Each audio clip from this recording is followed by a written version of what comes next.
করি তুলসীকে কাছে রেখে বললেন, ও তুলসী জানো রাধারানীর জন্য আমার কেমন দশা, সে যে বিনোদিনী দেবশ রজনী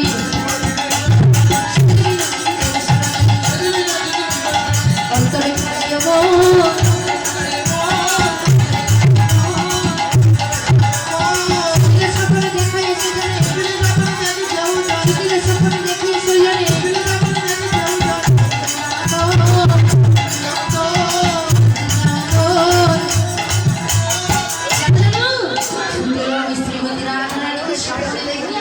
এবার রাধারানী কথা যেই না এমন ভাবে বলে, তুলসী স্মরণ তুলসী অগ্নি।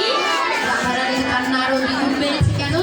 রাধারানী মনে মনে ভাবছে যে তুলসী মনে হয় গোবিন্দের কাছে যায়, মনে হয় তুলসী গোবিন্দের কাছে যায়নি। কেন না, আমি যেই মালাটি গেঁথে দিয়েছিলাম, যে মালাটি আমি গেঁথে দিয়েছিলাম, তুলসী পুনরায় ওই মালা নিয়ে ফিরে এসেছে। এবার তুলসী যেই না গোবিন্দের অঙ্গে পরশযুক্ত মালাটি নিয়ে এসে শ্রীমতী রাধারানীর গলায় তুলে দিয়েছে। এই না শ্রীমতী রাধারানী গলায় তুলে দিয়েছে, অমনি শ্রীমতী রাধারানী আমার আত্মস্মৃতি জ্ঞান হারা হয়ে মনে মনে ভাবছে, কিন্তু আমার সেই গাঁথা মালা নয়, এটা হচ্ছে গোবিন্দের পরশযুক্ত মালা। গোবিন্দের পরশযুক্ত মালা যেই না রাধারানীর কর্ণে দিয়েছে, অমনি রাধারানী আমার আত্মস্মৃতি জ্ঞান হারা হয়ে ধুলার মাঝে কাছে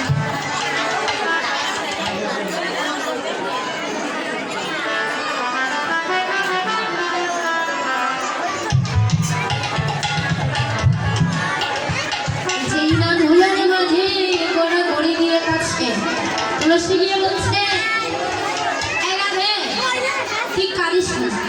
কেন জানিস? যদি গোবিন্দকে পেতে হয়, গোবিন্দের কাছে যদি যেতে হয়, তাহলে তোর ছল করতে হবে। এবার রাধারানী বললেন, ও তুলসী, ওই গোবিন্দকে পেতে আমার আর কত ছল করতে হবে রে। আমি এত ছল করতে গেছে, ওই গোবিন্দকে পেতে হাজার ছল করতে হয়, আমি করবো। ছল করতে হয়, আমি করবো। গোবিন্দকে পেতে আমার যদি ছল করতে হয়, আমি ছল করবো, তবু আমি যেই না বলেছে অগ্নি তুলসী শিখিয়ে দিচ্ছে। এবার তুলসী যেই না শিখিয়ে দিচ্ছে, রাধারানী এবার তুলসীর কথা মতো কাটছে ভর দুপুরবেলা। এবার ভর দুপুরবেলা যেই না তুলসীকে বলেছে, তুলসী ঠিক আছে আমি কাটবো, আমি গোবিন্দের জন্য কাটবো। এবার ভর দুপুরবেলা গোবিন্দের জন্য শ্রীমতী রাধারানী আমার কাছে কেমন করে বাবা?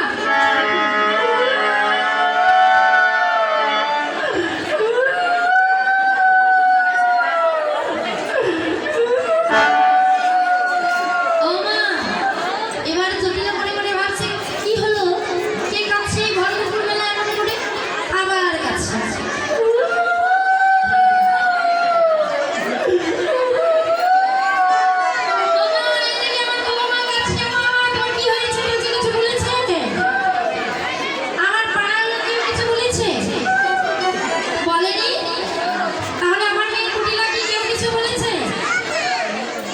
কিছু বলেনি? তাহলে তোমার কি হয়েছে? কাঁদছো কেন? কোন স্বপ্ন দেখেছো? কি স্বপ্ন? ও মা, কি বলছো? পতি মানে আমার ছেলে আয়ান? না না, এই কখন কথা বলছো বৌমা? ও বৌমা, তুমি কেমন কথা বলছো? এই জগতে জগতে মা হাজার খারাপ হোক, দুষ্টু হোক, সন্তানের কথা শুনলে কি ভালো লাগবে? লাগবে না। এদিকে রাধারানী আমার কাছে কেমন করে ওরে শাসক মুখে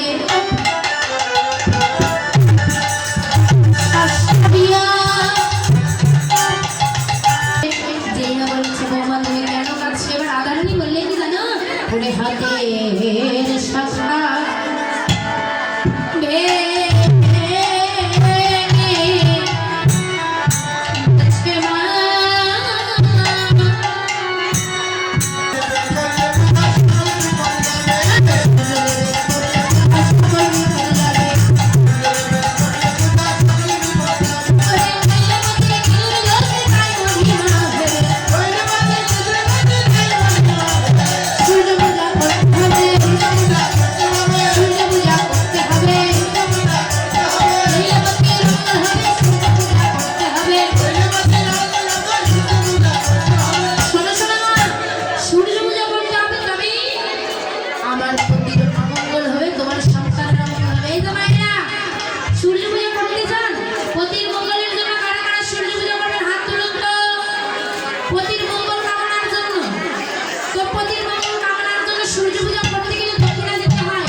সূর্য পূজা করবে প্রতি মঙ্গলের জন্য।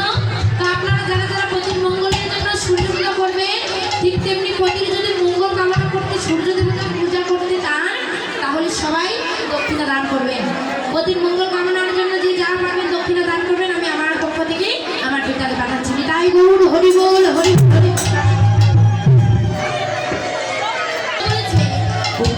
রাধারানী আমার সুন্দর করে যেই না শাশুড়ি ননদীকে বলেছে আমাকে সূর্য দেবতার পূজা করতে হবে, এবার জটিলা কটিলা সুন্দর করে সূর্য পূজা করবে বলে সুন্দর করে পশরা সাজাইয়ে দিচ্ছে সখীদেরকে বলে কেমন করে ওরে তুলসী বচনে সব সখীগণে তুলসী বচনে সব সখীগণে